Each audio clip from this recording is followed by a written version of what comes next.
Hai, perkenalkan nama saya Dita Febriani Bersemarmata dengan NPM 1905030174 dari kelas 2B33. Kali ini saya membuat media pembelajaran dengan mata kuliah Media dan Pengembangan Bahan Ajar Matematika. Materi yang akan saya jelaskan yaitu menentukan KPK dan FPB. Nah, sebelum kita memasuki ke pembahasan, kita harus mengetahui tujuan pembelajarannya. Tujuan pembelajaran yang pertama yaitu siswa dapat menentukan FPB dari dua bilangan dengan tepat. Yang kedua, siswa dapat menentukan KPK dari dua bilangan dengan tepat. Dan yang ketiga, siswa dapat menyelesaikan masalah yang berkaitan dengan FPB dengan teliti. Nah, setelah kita mengetahui tujuan pembelajarannya, kita memasuki pembahasan yang pertama, yaitu KPK dan FPB. KPK singkatan dari kelipatan persekutuan terkecil, merupakan nilai terkecil yang sama dihasilkan oleh dua atau lebih kelipatan bilangan. FPB singkatan dari faktor persekutuan terbesar, merupakan nilai terbesar yang dihasilkan oleh dua atau lebih faktor bilangan. Nah, setelah itu kita memasuki pembahasan yang kedua, yaitu menentukan KPK dan FPB. Ada dua cara menentukan KPK dan FPB.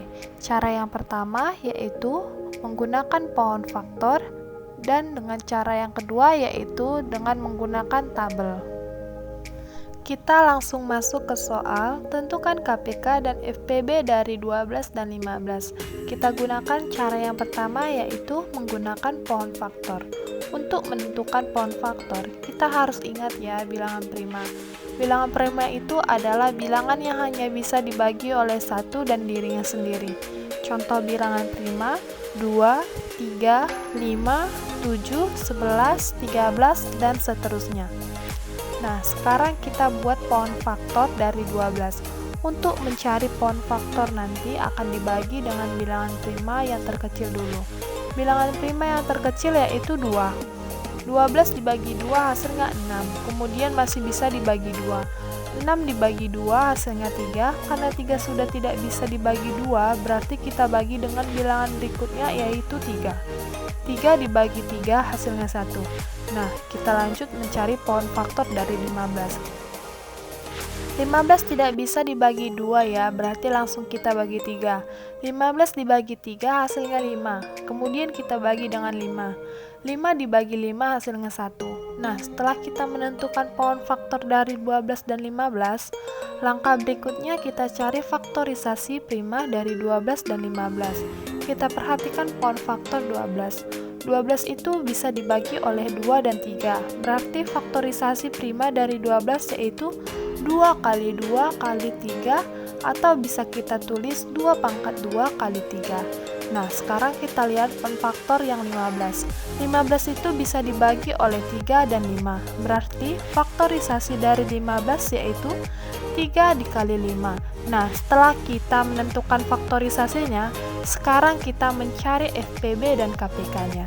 Untuk mencari FPB berarti kita cari faktor yang sama dan pangkatnya terkecil. Sekarang perhatikan faktor yang sama dari 12 dan 15 yaitu hanya 3 dan pangkatnya ternyata sama-sama 1. Ya, berarti kita ambil salah satu saja. Nah, berarti FPB dari 12 dan 15 yaitu 3. Berikutnya kita cari KPK-nya. Untuk mencari KPK berarti kita kalikan semua faktor dan ambil pangkat yang terbesar. Berarti KPK dari 12 dan 15 yaitu 2. Pangkat 2 kali 3 kali 5 hasilnya 60. Setelah kita cari KPK dan FPB menggunakan pohon faktor, sekarang kita lanjut cara yang kedua yaitu menggunakan tabel untuk mencari KPK dan FPB. Soal yang saya gunakan masih sama untuk mencari KPK dan FPB. Pertama kita membuat tabel dari 12 dan 15. Sama seperti mencari menggunakan pohon faktor, pembaginya itu dimulai dari bilangan prima terkecil, yaitu 2. 12 dibagi 2 hasilnya 6. 15 tidak bisa dibagi 2, berarti tetap kita tulis 15. Berikutnya kita bagi lagi karena masih bisa dibagi 2, berarti kita bagi dengan 2. 6 dibagi 2 hasilnya 3. 15 tidak bisa dibagi 2, berarti tetap lanjut kita bagi. Sudah tidak bisa dibagi 2, kita lanjut bagi dengan 3. 3 dibagi 3 hasilnya 1. 15 dibagi 3 hasilnya 5. 3 itu bisa membagi semua bilangannya. Sekarang kita bagi dengan 5. 1 tidak bisa dibagi 5, berarti tetap kita tulis 1. 5 dibagi 5 hasilnya 1. Perhatikan tabelnya. Tabel akan selesai jika hasil akhirnya itu sudah 1. Berarti FPB-nya yaitu 3. Sekarang kita cari KPK-nya. Cari KPK berarti kita tuliskan semua pembaginya, ditulis menjadi 2 pangkat 2 dikali 3 dikali 5, hasilnya yaitu 60. Jadi KPK-nya yaitu 60. Mungkin seperti itu saja penjelasan dari saya tentang menentukan KPK dan FPB. Sekian dan terima kasih.